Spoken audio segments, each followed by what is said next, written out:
पाकिस्तान को जिस चीज का डर था वो आखिरकार हो ही गया। पाकिस्तान पहले से ही आर्थिक और राजनीतिक रूप से बर्बाद हो चुका है, लेकिन अब जो हुआ है उसने न केवल पाकिस्तान बल्कि चीन को भी हिलाकर रख दिया है। पाकिस्तान के खिलाफ मोर्चा खोल चुके बलूचिस्तान के लोगों ने कुछ ऐसा कर दिया है जिसकी वजह से पाकिस्तान और चीन में हड़कंप मच गया है।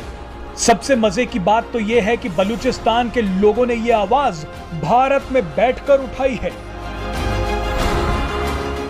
दरअसल बलूचिस्तान की एक बड़ी महिला नेता नायला कादरी भारत पहुंच गई। भारत पहुंचकर उन्होंने पाकिस्तान और चीन की धज्जियां उड़ा दी। नायला कादरी ने भारत आकर पीओके की जो कहानी सुनाई वो आपके रोंगटे खड़े कर देगी। उन्होंने कहा कि बलूचिस्तान में गृह युद्ध चल रहा है, आजादी के लिए संघर्ष जारी है। उन्होंने कहा कि बलूचिस्तान में छोटी लड़कियां और लड़के संघर्ष कर रहे हैं, वो यहीं नहीं रुकी। इसके बाद तो उन्होंने जो कहा वो आपको हैरान कर देगा। नायला कादरी ने कहा कि मैं भारत से पाकिस्तान नामक आतंकवाद के केंद्र को समाप्त करने के लिए बलूचिस्तान के साथ हाथ मिलाने का आग्रह करती हूं। नायला कादरी ने चीन पाकिस्तान इकोनॉमिक कॉरिडोर यानी सीपेक के बारे में भी कई खुलासे किए। उन्होंने कहा कि ये कॉरिडोर बलूचिस्तान के लोगों के लिए मौत के फरमान जैसा है। नायला कादरी ने कहा कि सीपेक कोई इकोनॉमिक प्रोजेक्ट नहीं बल्कि एक सैन्य प्रोजेक्ट है। किसी भी देश को यह अधिकार नहीं है कि वो बलोच के बंदरगाहों को बेच दे।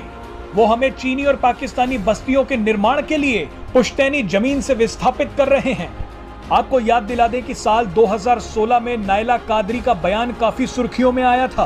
बलूचिस्तान की इस महिला नेता ने बयान दिया था कि भारत के प्रधानमंत्री नरेंद्र मोदी उनके लोगों के भी हीरो हैं।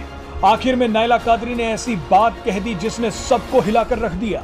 उन्होंने कहा कि अगर भारत सरकार अनुमति दे तो वो बलूचिस्तान की विस्थापित सरकार का गठन वाराणसी से ही कर देंगी। तो बलूचिस्तान की निर्वासित सरकार का गठन वाराणसी में ही किया जाएगा। उन्होंने प्रधानमंत्री नरेंद्र मोदी की जमकर तारीफ की। उन्होंने कहा कि अगर बलूचिस्तान आजाद होता है तो वहां भारत के प्रधानमंत्री नरेंद्र मोदी की प्रतिमा लगेगी।